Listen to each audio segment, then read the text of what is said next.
रमेश अपनी 14 साल की बेटी नेहा के साथ रोज शारीरिक संबंध बनाता था और वह इतनी दर्दनाक तरीके से संबंध बनाता कि उसकी बेटी की हालत खराब होती जाती थी, लेकिन नेहा भी अपने पिता का भरपूर साथ दे रही थी। इन दोनों की खूबसूरत सिसकारियां पूरे कमरे में गूंज रही थी। लगभग 1 साल तक इन दोनों का खेल चलता रहा है, लेकिन 1 साल के बाद इन दोनों के साथ कुछ ऐसा हो जाता है दोस्तों, जिसे जानने के बाद आपके रोंगटे खड़े हो जाएंगे। आप भी हैरान और परेशान हो जाओगे। असल दोस्तों, यह सच्ची कहानी गुजरात की है, जहां पर रमेश नाम का एक व्यक्ति अपने परिवार के साथ रहा करता था। रमेश की शादी हो चुकी थी, उसके 2 बच्चे भी थे, एक बेटा और एक बेटी। बड़ा बेटा 8 साल का था और छोटी बेटी 6 साल की थी। रमेश की अगर कारोबार की बात करें तो उसका दूध का कारोबार था और घर पर ही उसका कारोबार था और दूध के बिजनेस से वह अच्छा खासा कमा लेता था। किसी तरह की कोई दिक्कत परेशानी नहीं थी। रमेश का अपनी पत्नी के साथ बनती नहीं थी, उन दोनों के बीच ज्यादातर झगड़े हुआ करते थे। जब वह रात में अपनी पत्नी के साथ संबंध बनाया करता था तो उसकी पत्नी एक ही बार रमेश को संबंध बनाने देती थी, लेकिन जब रमेश दूसरी बार संबंध बनाना चाहता तो उसकी पत्नी उसे मना कर देती थी। इस पर रमेश को गुस्सा आ जाया करता था, फिर वह उससे मारपीट तक शुरू कर देता था। एक दिन बात इतनी बढ़ जाती है कि उसकी पत्नी रमेश को छोड़कर और अपने दोनों बच्चों को लेकर अपने मायके चली जाती है और रमेश से कहती है कि मैं तुम्हारे साथ अब एक पल भी नहीं रह सकती, मैं तुम्हें छोड़कर जा रही हूँ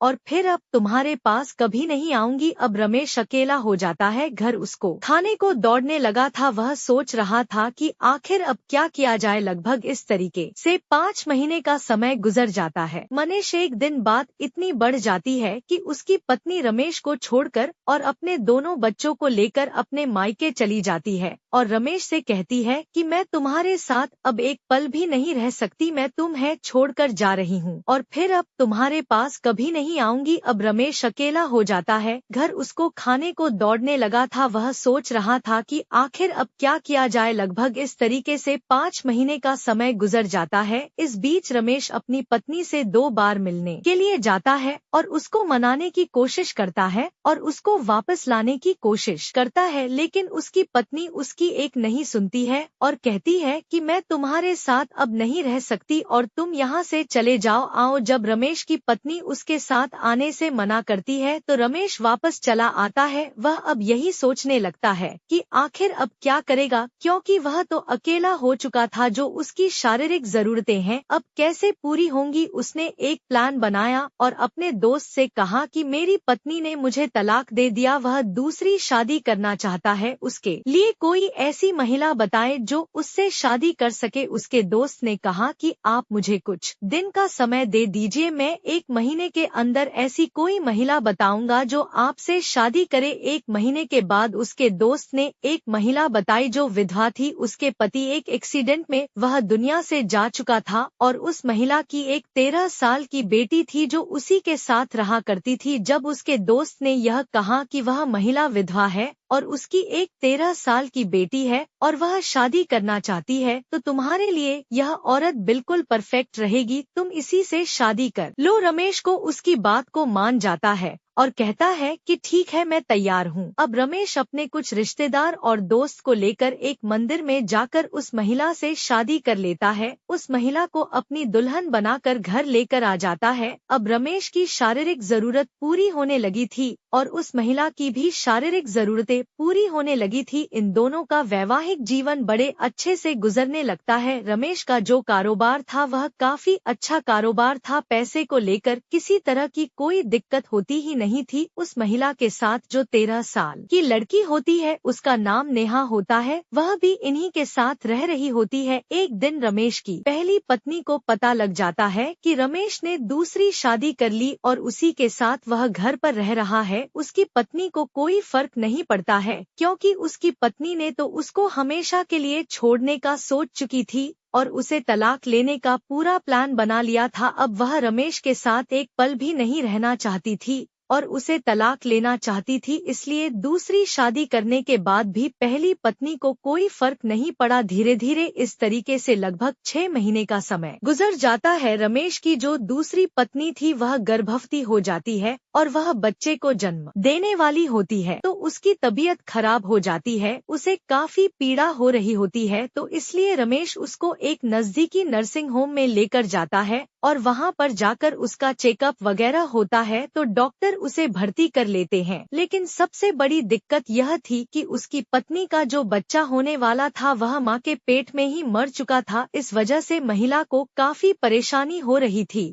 और वह काफी दर्द सहन कर रही थी। धीरे धीरे लगभग 1 घंटे का समय गुजर जाता है, पर उस बच्चे का जन्म नहीं होता है और दर्द के मारे उस महिला की वहीं पर मौत हो जाती है। विपन्नताएं थे जब डॉक्टर साहब उसको बचा नहीं पाते हैं तो रमेश से कहते हैं कि हम आपकी पत्नी और आपके बच्चे को नहीं बचा पाए। रमेश अपनी पत्नी को अस्पताल से लेकर घर आ जाता है और उसका अंतिम संस्कार कर देता है। अब रमेश फिर से अकेला हो चुका था, खोया खोया हुआ रहने लगा था। ना ही वह किसी से बात करता था और ना ही वह किसी से बोलता। इस तरीके से लगभग धीरे धीरे 6 महीने का समय और गुजर जाता है और अब उसकी सौतेली बेटी लगभग 14 साल की हो जाती है। एक दिन रमेश घर पर अकेला बैठा हुआ था तो उसकी सौतेली बेटी नहाने के लिए बाथरूम जाती है और जब बाथरूम से नहाकर बाहर निकलती है तो उसका पूरा शरीर पानी से भीगा हुआ था। उसके कपड़े भीगे होने की वजह से उसके भीगे हुए कपड़ों में उसका पूरा शरीर झलक रहा था। जब रमेश की नजर अपनी सौतेली बेटी के ऊपर जाती है तो उसका दिमाग खराब हो जाता है। वह सोचने लगता है कि आखिर अब तो यह बड़ी हो गई है, यह जो इसका इतना गदरा हुआ शरीर है, अगर यह शरीर उसे मिल जाए तो उसकी जिंदगी ही बदल जाएगी। क्योंकि वह यह सोच रहा था कि यह तो उसकी सगी बेटी तो है नहीं, उसकी दूसरी पत्नी की बेटी है, यानी कि उसकी सौतेली बेटी है, तो उसके साथ गलत काम करेगा तो भी कोई दिक्कत परेशानी नहीं है। अब वह यही सब सोचकर उसने ने दिमाग में एक खौफनाक प्लान बनाया। उसने सोचा कि इसको ब्लू फिल्म दिखाकर पहले लत लगाई जाए और जब उसको ब्लू फिल्म की लत लग जाएगी तब उसके साथ बड़ी ही आसानी से संबंध बना लेगा। अब एक दिन वह बैठा हुआ था और तभी वह अपनी सौतेली बेटी को अपने पास बुलाता है और बैठा है, फिर मोबाइल में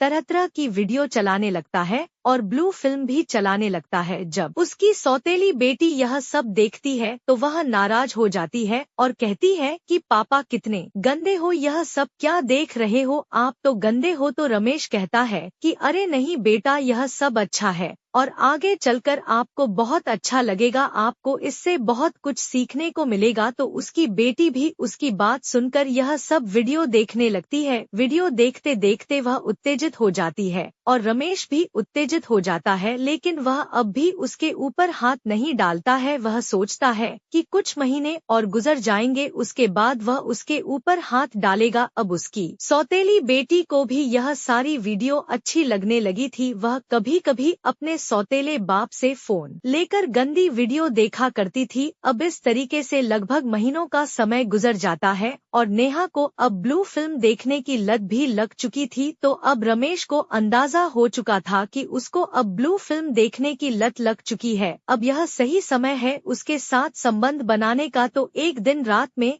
रमेश अपनी सौतेली बेटी को अपने पास बुलाता है और अपने पास सोने के लिए उससे कहता है कि तुम मेरे पास सो जाओ, आज हम दोनों एक साथ ही सोएंगे। फिर वह मान जाती है और वहीं पर यह दोनों लेटे हुए ब्लू फिल्म देखने लगते हैं। उसके बाद जो नेहा है वह उत्तेजित होने लगती है, रमेश भी उत्तेजित हो जाता है और उसके शरीर पर हाथ फेरने एज था, क्योंकि नेहा ने जो सब वीडियो में देखा था वैसा ही रमेश उसके साथ कर रहा था। क्योंकि वीडियो में वह सब जान चुकी थी कि कैसे है, कितना मजा आता है, कितना क्या होता है, यह सब नेहा वीडियो देख देख कर जान चुकी थी और उसको ब्लू फिल्म देखने की लत भी लग चुकी थी। अब रमेश भी अपने कपड़े उतार देता है और लगातार उसके साथ छेड़खानी करने लगता है। लगभग 20 मिनट के बाद वह उसके साथ संबंध बनाने लगता है। नेहा को शुरू में तो अच्छा नहीं लगता है, उसे दर्द होने लगता है। वह कहती है कि पापा मुझे छोड़ दो, मुझे बहुत दर्द हो रहा है। लेकिन यह इंसान लगातार उसके साथ शारीरिक संबंध बनाता रहा, इतनी दर्दनाक तरीके से संबंध बना रहा था कि नेहा की चीख पूरे कमरे में गूंजने लगती है, रोने लगती है। उसके बाद आधे घंटे तक यह संबंध बनाता है और जब वह थक जाता है तो उसे छोड़ देता है। उसके बाद वहीं पर यह दोनों सो जाते हैं। फिर अगला दिन होता है। रमेश अपनी सौतेली बेटी को फिर से अपने पास बुलाता है, फिर से ब्लू फिल्म दिखाता है